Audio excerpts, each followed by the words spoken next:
Bonjour à tous, dans cette vidéo on va corriger ensemble un exercice sur les systèmes diphasés qui s'appelle compression isotherme de l'air humide. Donc comme d'habitude je vous invite à lire l'énoncé, essayer de répondre aux questions, mettre pause pendant que vous faites ça et puis après regarder la correction que je propose ici.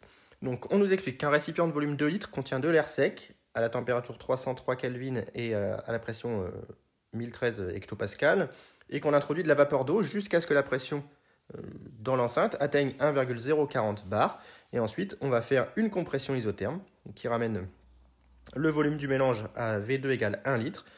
Et on nous dit que l'air et la vapeur d'eau sont assimilés à des gaz parfaits. Alors j'ai préparé un petit peu la modélisation de mon système. Donc j'ai un thermostat que j'ai représenté en rouge à 303 Kelvin. J'ai mon enceinte de volume 2 litres qui contient de l'air qui est au départ à 1,013 bar. On rajoute de l'eau, ici vapeur, jusqu'à ce que la pression totale soit égale à P1 qui vaut 1,040 bar.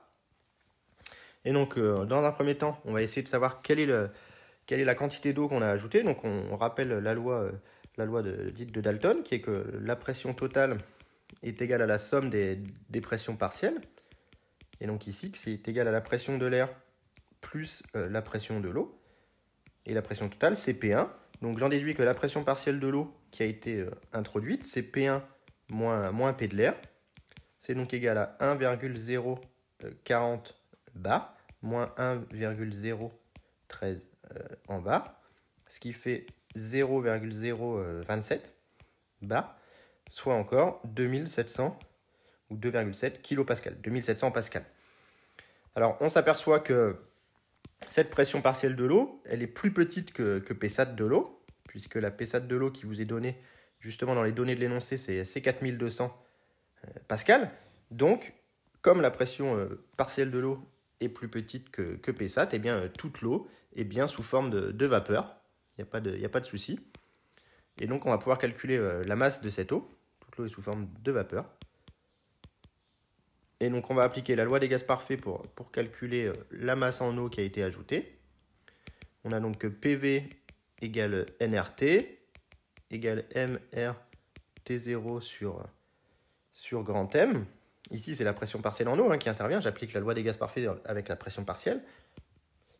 Et j'en déduis que la masse en eau, c'est P de l'eau fois V fois grand M divisé par RT0.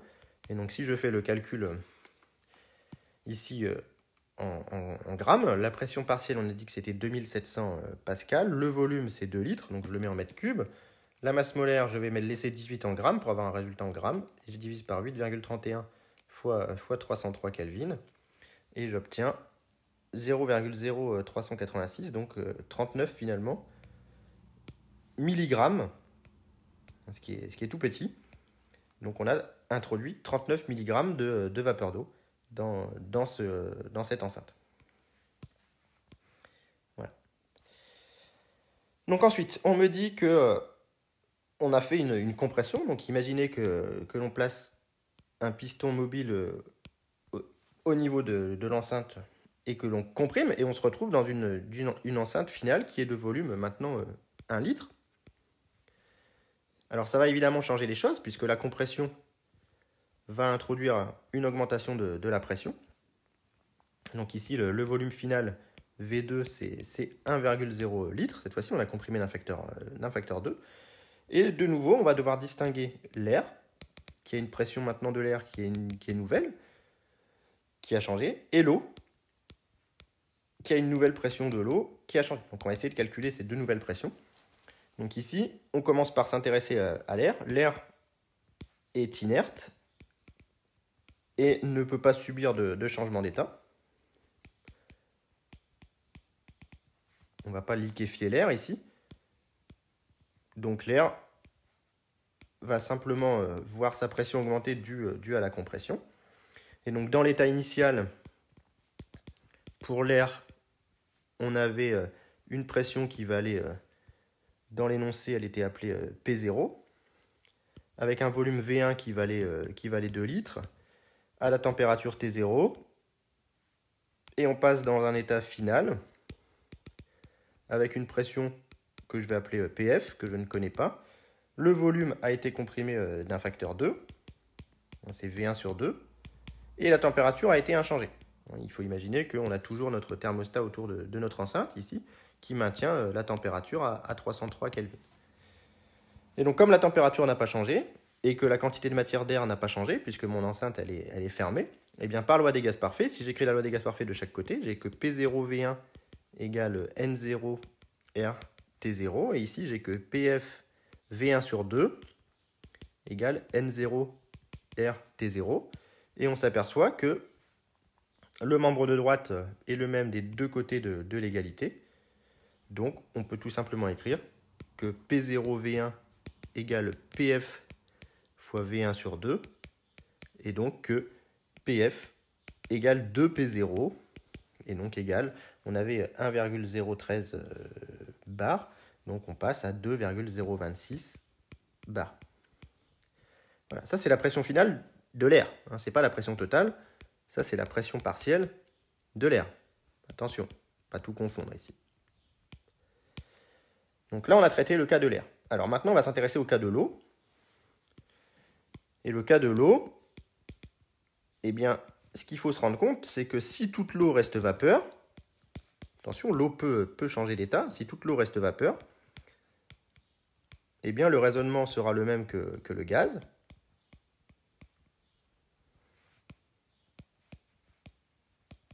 Que l'air, pardon, sera le même que l'air, juste avant. Et on aura que la pression finale en eau sera égale à 2 fois la pression initiale en eau qu'on avait, c'est-à-dire 2 fois 2,7 kPa. Et si vous faites le calcul, vous allez tomber sur 5,4 kPa. Sauf que problème, 5,4 kPa, ça fait 5400 pascal, c'est plus grand que Psat. Donc c'est pas possible. On ne peut pas avoir une pression de la vapeur qui est plus grande que la pression de vapeur saturante. Donc ça c'est impossible. Et donc le constat c'est que une partie de la vapeur d'eau se liquéfie.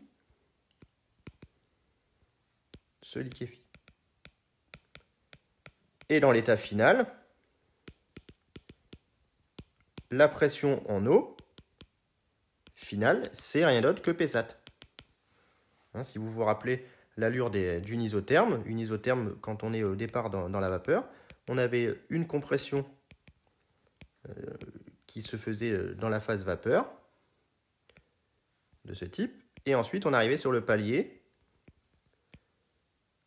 du changement d'état, avant seulement de finir dans la zone liquide. Donc nous ici on est parti d'une zone où on était au départ tout vapeur, et la compression nous a amené en un point final, tel que on soit à l'état d'équilibre liquide-vapeur, et donc P est égal à Psat. Et donc c'est égal à 4,2 kPa. Donc finalement, si je réapplique ma loi de Dalton, la pression finale, c'est égal à la pression finale de l'air, qu'on a calculé avant, plus Psat, qui est la pression finale de l'eau. Donc ça nous fait 2,026 bar, plus eh bien, la pression qui était de 4200 pascal, ce qui nous fait 2,068 bar. Ça, c'est la pression totale dans l'état final.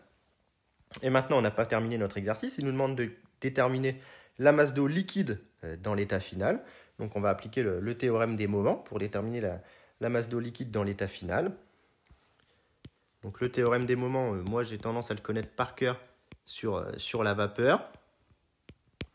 On a que xvap égale V moins VL sur VV moins VL, où VL et VV sont les volumes massiques des points de liquide saturant et de vapeur saturante qu'on peut repérer sur le palier, que je repère ici, et petit v est le volume massique du point M. Et donc si on utilise le fait que X liquide est égal à 1 moins X vap, eh bien on va se retrouver avec 1 moins V moins VL sur VV moins VL, ce qui va faire VV moins V sur VV moins VL. Avec, eh bien, on va calculer les trois éléments. Petit v, c'est V sur M. Donc ici, on connaît la masse d'eau, on l'a calculé tout à l'heure. Et le grand V, on le connaît, c'est 2 litres. C'est 1 litre, pardon, dans l'état final.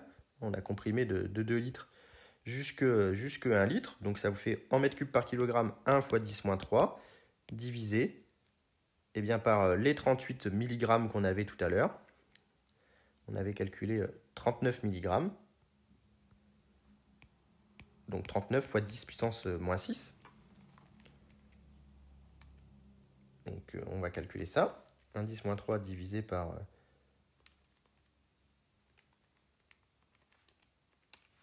ça, on va trouver 25,9 mètres cubes par kilogramme. Ça, c'est pour petit v.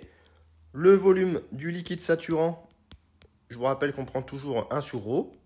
Donc 1,0 fois 10-3 mètres cubes par kilogramme, ce qui est très petit devant petit v. Et le volume de la vapeur saturante, eh bien, c'est aussi 1 sur ρ de la vapeur. Donc c'est volume de la vapeur divisé par la masse de vapeur. Et avec la loi des gaz parfaits, eh bien P, volume de la vapeur, égale masse de vapeur RT sur masse molaire. On va trouver que petit volume massique de la vapeur, c'est RT sur grand M fois la pression. Et la pression, c'est rien d'autre que Psat. Et donc si je fais le calcul, ça fait RT0 sur grand M Psat, et je suis à 303 Kelvin, donc ça fait 8,31 fois 303 divisé par la masse molaire que je mets en kilos, 18-10-3 fois Psat qui est de 4200, et je tombe sur 33,3 mètres cubes par kilogramme. Donc le volume du liquide saturant est aussi très petit devant VV, et donc on peut simplifier, on n'a que X liquide est directement à peu près égal à VV moins V sur VV, puisque VL est à peu près nul.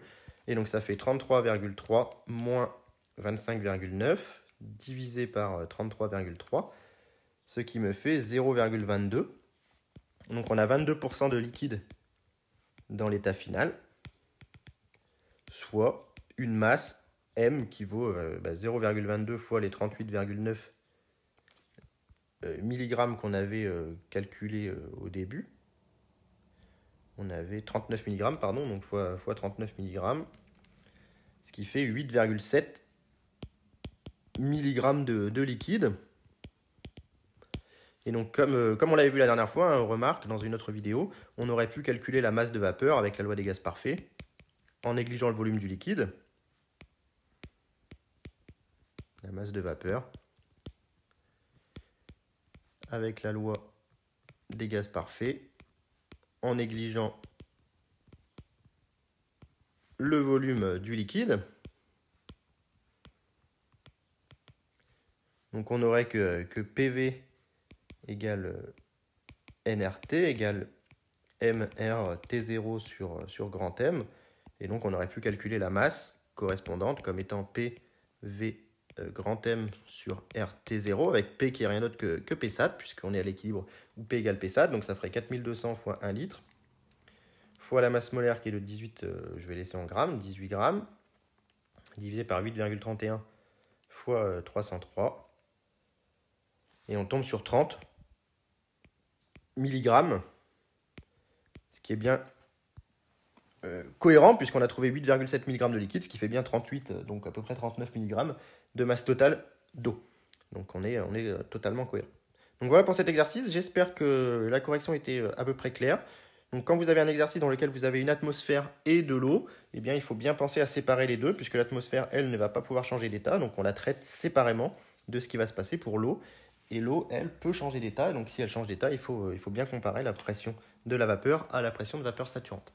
Donc si vous avez des questions ou si ce n'était pas clair dans ma correction, n'hésitez surtout pas à le mettre en commentaire et j'essaierai d'y répondre. Merci.